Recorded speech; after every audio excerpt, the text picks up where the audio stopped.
Carlos Sainz dominated headlines in Japan. Toro Rosso granting the 23-year-old an early release to join Renault from Austin onwards.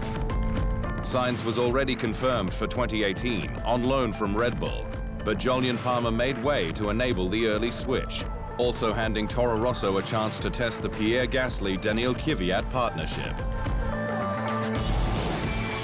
Up to and including Japan, Sainz has had a strong season overall, with 48 points scored at 6 of the first 8 races, but only 3 times in the last 8, including his best ever result, 4th in Singapore.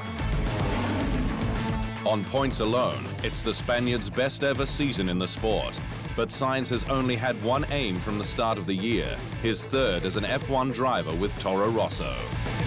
Keep doing the same job, improve some areas that I still need to keep improving, and I'm convinced the results will come and eventually new opportunities. To do that, he gave it his all in pre-season training to prepare for the more physical cars, even karting with a weighted helmet to take things to the next level and give him an edge on his rivals. This multiplies the weight of the helmet, so it means when the G-force start to appear in the go-kart, it multiplies itself again, and you are working out a lot more the neck. And it starts to assimilate the G-forces of a Formula 1.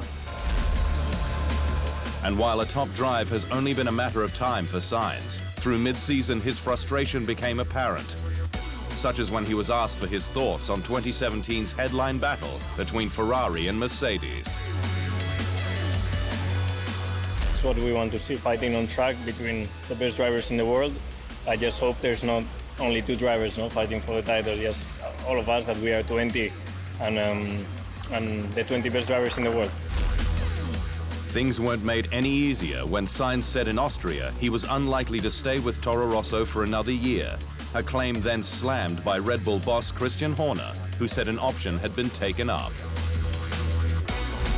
However, the global energy drinks brand soon capitulated, loaning Sainz to Renault as a deal sweetener to release Toro Rosso from its contract 1 year early, before his unexpected release after Japan. The Spaniard won't be holding back when he steps into that Renault, even if he's facing his childhood hero. You know it's Fernando because your engineer tells you or whatever, but you don't actually care much. In Nico Hülkenberg, Sainz will have a strong benchmark next year, one who has reignited his career at the French manufacturer.